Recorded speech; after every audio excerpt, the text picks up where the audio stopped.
Deion Sanders takes Colorado on the road to build team chemistry in Colorado Springs.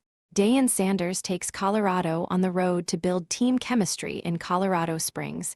Deion, Coach Prime Sanders, loves everything about taking his Colorado, Buffalo's 113 miles south of Folsom Field, to Fountain Fort Carson High School for a week of workouts, tune-ups, and team bonding that featured a stay at the University of Colorado Springs campus and a visit to the U.S.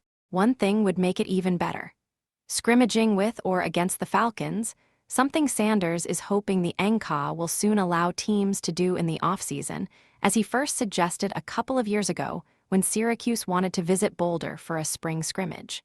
"That's something I've been suggesting for quite some time," Sanders said after Thursday's practice.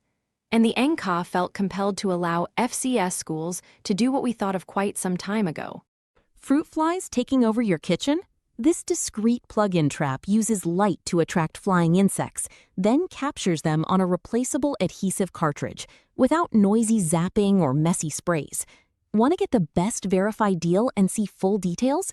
Visit grabdeal.us/one right now. So we're not involved. They won't allow that. But even if we could just practice at the same location would do it justice, we don't have to compete against one another. But I wish one day we could have a spring game against one another. It would be wonderful for the state. It would be wonderful for the cities if we did home and away. It would be a great look, I think, for college football and Colorado football. I would love that. This is the first time in Sanders' 4 seasons with the Buffaloes that he took his team out of town on an NFL-style training camp trip away from the distractions and responsibilities in Boulder. "We wanted to go somewhere away that was significant, not around the corner like 30 minutes, 45 minutes, Sanders said. "We wanted to get away so they couldn't have really the contacts or urge to drive back home even though we're on buses. They're not doing that, no visitations or anything like that, no outside foot coming in. They're doing a great job of feeding us. We monitor that, and they're really getting to know each other and really getting a bond. I sat at a table with a group of guys yesterday, and they were telling me stories about some of them were sleepwalking and walking out of the room, and one of the coaches fell out of bed. There's been some wonderful stories that have transpired." Sanders even has his story to tell about coming face to face with a deer and quickly turning around on his morning walk. "We're getting to know each other a lot more because we are one unit night and day. It's been phenomenal." Sanders reminisced about some of his NFL training camp days, although being a two-sport star, he missed some of them altogether.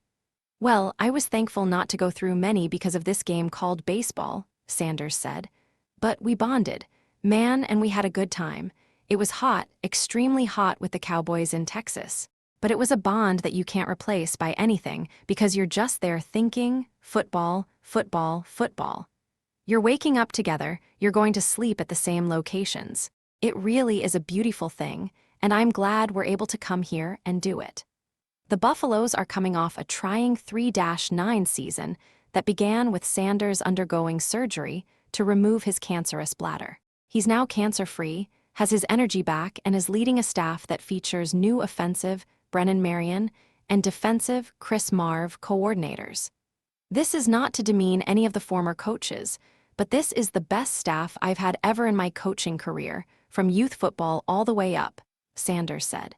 "These guys are good, fundamentally sound, creative, innovative. They're head coaches who are coaching the offense and defense. The young men are responding to them. Even special teams, we're doing that in a collaborative effort. I love the energy that these coaches are providing, and a new group of kids helps out tremendously." The Buffs feature 45 players who transferred into the program this season. Sanders bristled when asked if he feels pressure to bounce back in 2026. "I apply pressure, I don't feel pressure." He said pressure is being a single mom trying to make ends meet. "This is football, I'm really good at this. I can do this." Reporting by the Associated Press.